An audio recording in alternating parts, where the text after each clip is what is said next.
اگر بالفرض میں کہہ رہا ہوں، اگر ایسا بولا یہ ثابت ہو جائے، ایون دین کسی ایک سویلین اور انڈیویجول کو قتل کرنے کی اجازت نہیں، اسلام اجازت نہیں دیتا۔ اگر وہ لا اپنے ہاتھ میں لے کے قتل کرے گا وہ قاتل تصور کیا جائے گا، اس کی سزا موت ہے۔ میں کہہ رہا ہوں کہ اگر وہ آتا بھی ہو، ایون دین یہ کورٹ آف لا کی ذمہ داری ہے کہ وہ ٹرائل کرے اور اپنی سزا بنتی ہے تو شہادتوں کے ساتھ دے، انڈیویجول کا رائٹ نہیں۔ مگر یہ ایسی صورت ہے کہ گویا ایک انتہا پسندی ایک پورا نفسیاتی مرض بن گیا ہے جو ہماری پوری قوم کے اوپر بدقسمتی سے چھاتا چلا جا رہا ہے۔ اب جب ایسی سچویشن کریٹ ہوتی ہے تو ساری کی ساری قوم کے بے شمار لوگ، مذہبی عناصر ایک اشتعال کی فضا کریٹ کر کے میدان میں آ جاتے ہیں۔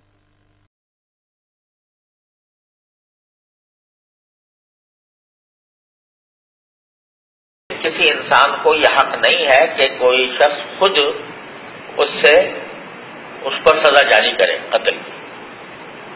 قانون کو ہاتھ میں لینے کی اجازت کسی نہیں ہوتی ہے، جائز نہیں ہے کسی کے لیے کہ وہ اس کو قتل کرے۔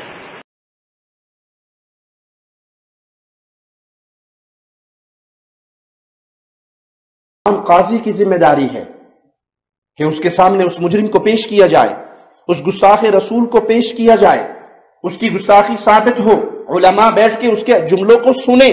اگر وہ واقعی گستاخ ہے، قاضی اس کا خون، اس کا قتل جائز قرار دے گا، اور وقت کا مسلمان حاکم اس کو قتل کرے گا۔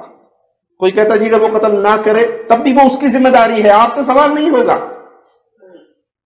صحابہ کرام سے بعض ایسے اقوال بھی ملتے ہیں، ایسے افعال بھی ملتے ہیں کہ انہوں نے سیدنا ابوبکر صدیق کے دور میں کسی گستاخ رسول کو سزا دی، بغیر پوچھے سزا دی۔ جیسے بھی یہ 2 بچوں کی ماں کا قصہ آپ نے سنا، لونڈی کا آپ نے واقعہ سنا، تو یہاں پر سوال یہ پیدا ہوتا ہے، صحابہ نے کسی شخص کی گستاخی کو سنا، دیکھا، اور بغیر امیر کی اجازت کے یا بغیر نبی صلی اللہ علیہ وسلم کو اطلاع دیے اس پر حد قائم کر دی، تو بھائی وہ ایمان میں کون تھے؟ صحابہ تھے۔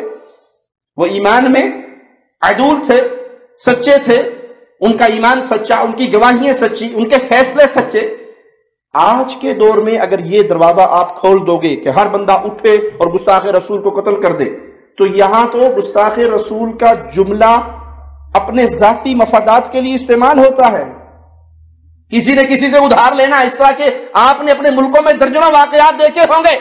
کسی نے کسی سے ادھار پیسے لینے، وہ نہیں دے رہا، کیا کرتے ہیں؟ قرآن پاک کی چند اوراق کو جلا کر آتے ہیں اور اس کے گھر کے اوپر رکھ کے لوگوں کے اندر شور کر دیتا ہے، یہ توہین رسالت کر رہا ہے، گستاخ رسول ہے، اس نے قرآن پاک کو جلایا ہے، اور پورا گاؤں باہر نکلتا ہے اور انہیں مار مار کے ہلاک کر دیتا ہے۔ ایسے واقعات نہیں ہوئے کیا؟ سیالکوٹ کے وہ 2 حافظ بچوں کی بات بھول گئی جن کی لڑائی کسی بات پہ ہوئی اور ان کو رنگ کوئی اور پہنا کر گھسیٹ گھسیٹ کے مار دیا گیا؟ اگر یہ دروازہ آج کھول دیا جائے کہ ہر بندہ اٹھے اور گستاخ رسول کو قتل کرے، تو بھائی پہلا سوال کہ یہ فیصلہ کون کرے گا؟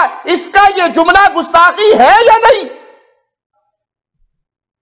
یہ کس عالم سے فتویٰ لیا گیا؟ یہ کس عالم کے سامنے پیش ہوا؟ اس پہ کس قاضی نے یہ فیصلہ دیا کہ ہاں یہ اس کا جملہ توہین رسالت کے زمرے میں آتا ہے؟